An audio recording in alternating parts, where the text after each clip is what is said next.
Ya, di Muhammadiyah yang sudah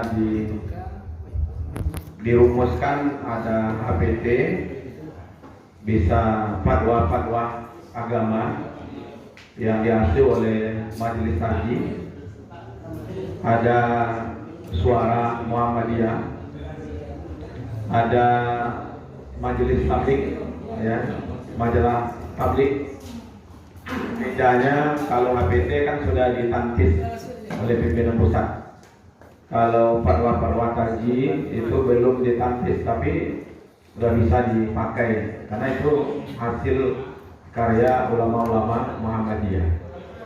Yang ada yang dipublikasikan di Suara Muhammadiyah, ya kan? Ada setiap edisi ada saja masalah kajian. Maka itu bagian dari kita. Nah, sekurang-kurangnya kalau mubalik nih ya, mubalik Muhammadiyah, kita kaji juga pendapat ulama lain, umpamanya tentang berjenggot umpamanya.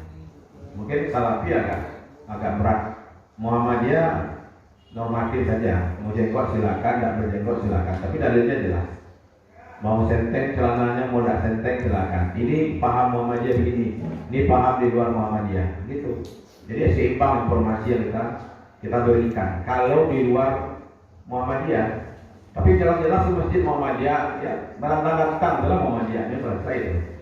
Dan ya kan, kalau udah Muhammadiyah ini semuanya, kenapa Muhammadiyah memakai sir? Ini dalilnya, hadisnya ini, ya kan? Nah gitu. Jadi kalau di luar mungkin agak sedikit berirama, ya kan? Tapi tonjolkan Muhammadiyah seperti ini. Insya Allah orang tidak tersinggung di situ. Itu mengenai sumber, ya kan?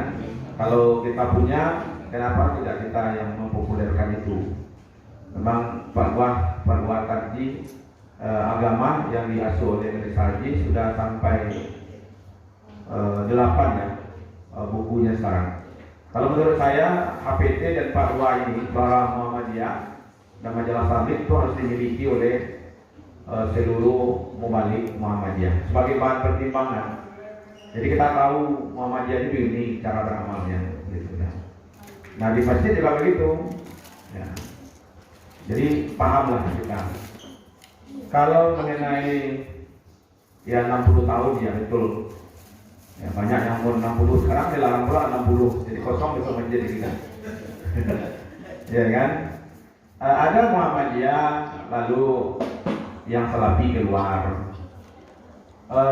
Orang Muhammadiyah jangan seperti itu. Kalau ada mubalik yang non Muhammadiyah, dengar saja, kita juga kajiannya seperti apa. Itulah bedanya Muhammadiyah. Saya semakin hari terkagum-kagum dengan Muhammadiyah, bukan karena saya pimpinan Muhammadiyah.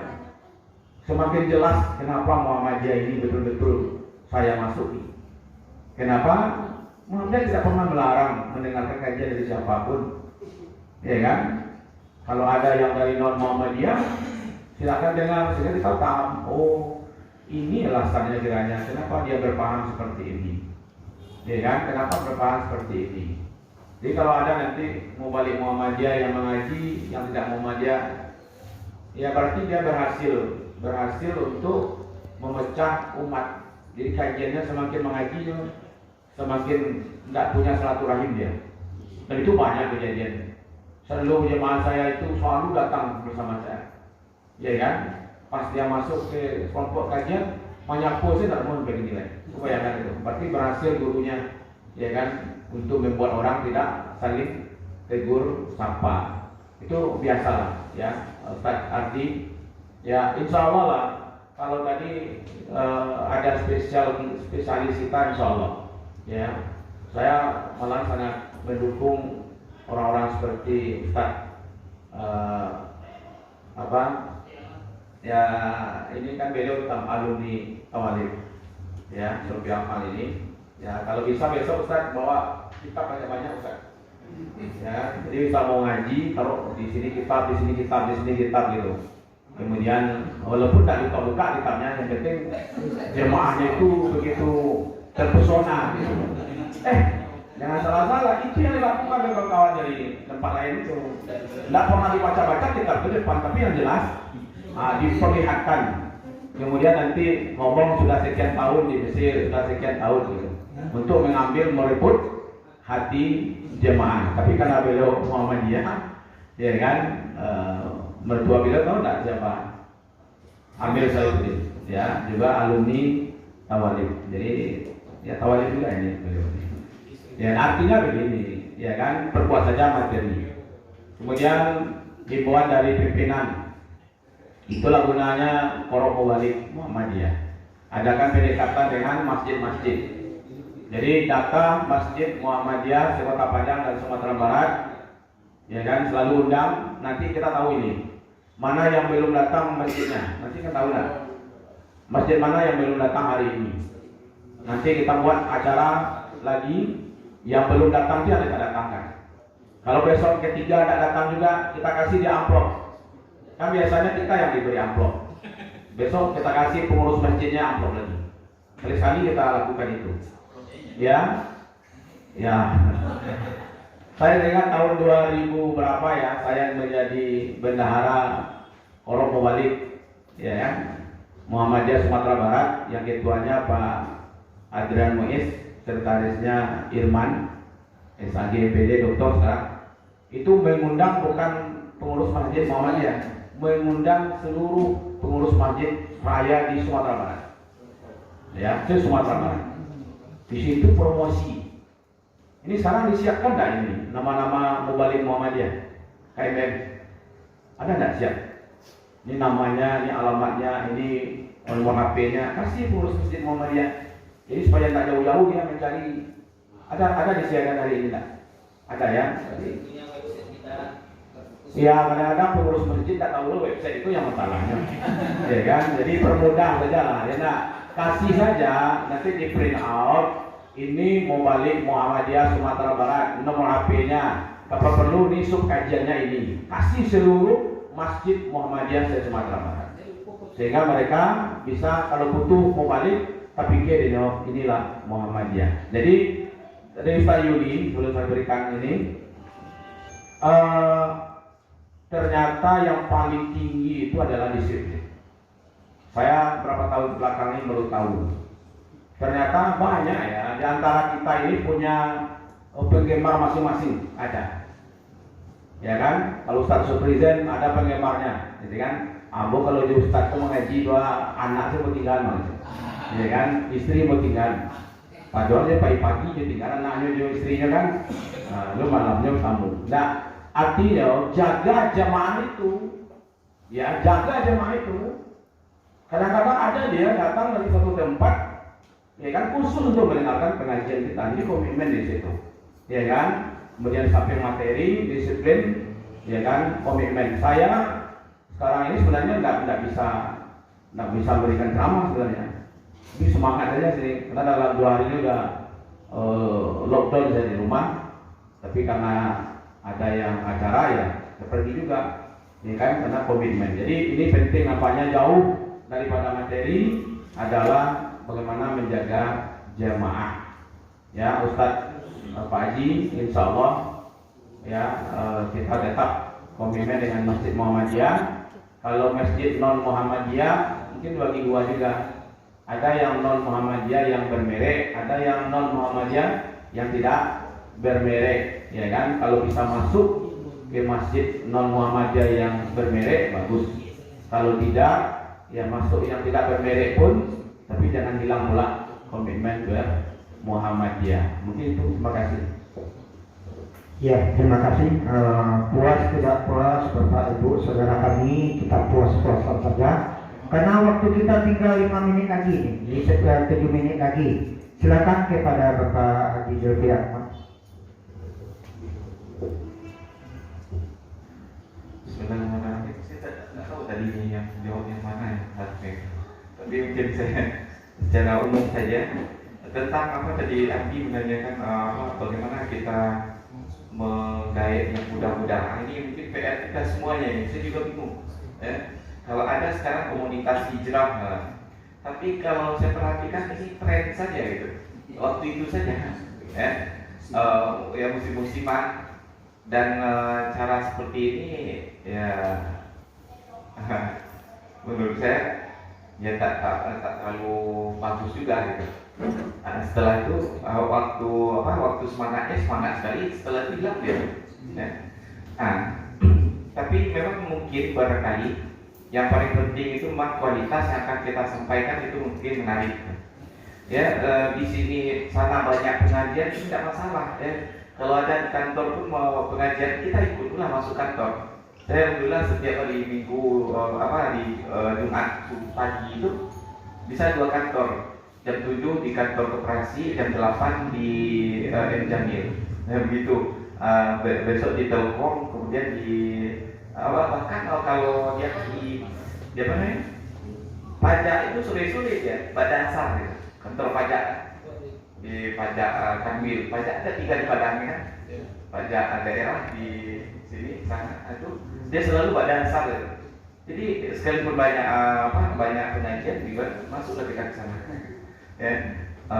Dan yang paling penting kayak tadi itu selalu kita tambah kualitas, kemudian juga boleh jadi kita ambil untuk diri kita ciri khas tersendiri saja. Ya, itu saja kajian kita, tapi betul-betul fokus dan profesional dalam bidang itu. Nah, pokoknya kalau diminta oleh orang, Ustaz, saya minta Ustaz mengaji tentang tafsir. Saya bukan ahlinya di sana, saya hadis ya. Oh, kalau itu ya hadis lah Ustaz sampaikan. Bisa juga kayak gitu. Saya pernah cobakan gitu. Saya diminta untuk mengkaji tentang fikih muamalah. Tolong Ustaz di masjid kami. Oh, kalau fikih muamalah bukan saya apanya, saya bukan ahli dalam itu, bidang itu. Dan saya bisa mungkin menyampaikan, tapi tidak bagus gitu. Ya, yang bagusnya Ustaz itu lah kalau Ustaz fikih muamalah. Terus Ustaz bisanya apa? Kalau saya ibadah saja lah, antum itu sudah fikih ibadah gitu. Ya, sesuai dengan apa yang kita miliki dan kita sampaikan, fokus dalam bidang itu. Insya Allah kalau masing-masing kita profesional di dalam bidangnya dan semuanya seperti itu, insya Allah pengajian itu akan hidup semuanya. Ya. Kemudian pada tadi itu, insya Allah ya kalau saya pengajian saya selalu bawa buku. Ada jemaah mengatakan gitu, Ustaz kurang keren. Kenapa? Ustaz bawa buku. Kalau Ustaz itu hafal sama dia semuanya. Nah kan, ukuran bagi jemaah kadang-kadang adalah tidak bawa buku itu yang hafal gitu. Kemudian saya suka kalau sekarang tidak bawa contoh ya. Selalu di saku saya itu kertas APS yang bekas-bekas itu saya potong-potong ya, semua saku ini. Kemudian saya bikin poin-poin apa yang akan saya sampaikan. Khutbah selalu pakai gitu. Ceramah juga begitu. Jadi saya pakai kartu jimat gitu. Sampai orang bilang, bawa jimat saja itu. Bukan ujian saya bawa jimat, ini yang lebih penting bawa jimat kan. Jadi apa yang kita sampaikan fokus, jelas dan bisa dipertanggungjawabkan. Walaupun kata jamaah Ustaz ini tak hafal, biasanya. Tapi apa yang kita sampaikan jelas. Justru pengajian yang keren itu yang bawa buku lah. Yang bawa buku bisa kita apakan. Kalau ada yang komplit, nih silakan baca bukunya ini. Ini bukunya. Jelas ya. Tidak ingin mudik kan kemari.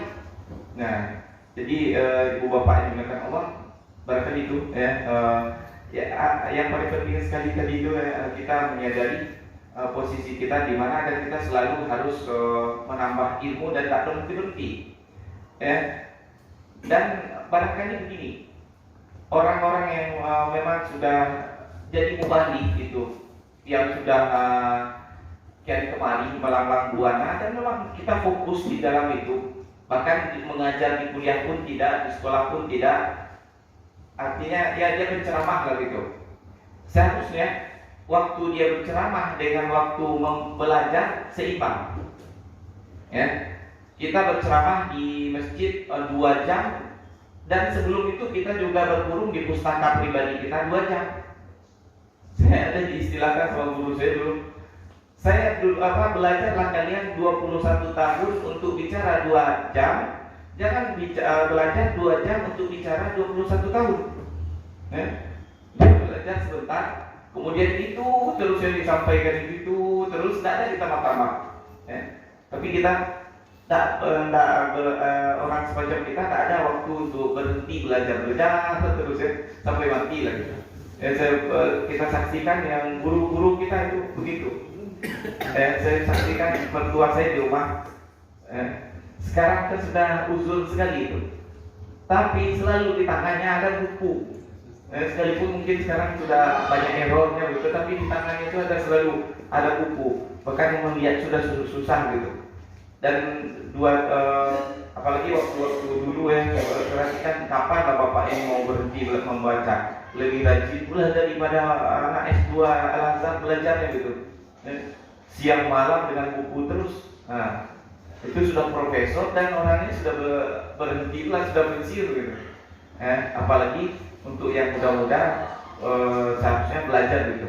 Saya kasih contoh ini kelebihan mungkin bagi orang Arab, bagi orang Arab itu apalagi orang Mesir yang memang mereka itu pembelajar. Masing-masing doktor itu rumahnya ada 4. Banyak yang seperti itu saya saksikan. Teman saya yang seangkatan saja itu, dia punya rumah 4, 3 isinya buku, 1 ditinggalin. Bisa kan? Rumahnya tak sebesar ini, lebih besar daripada ini. Buku saja isinya di dalam, ratusan ribu judul dan gitu. Dan kerjanya itu terus mobilnya Volvo. Saya heran, dari mana kamu dapat uang seperti ini?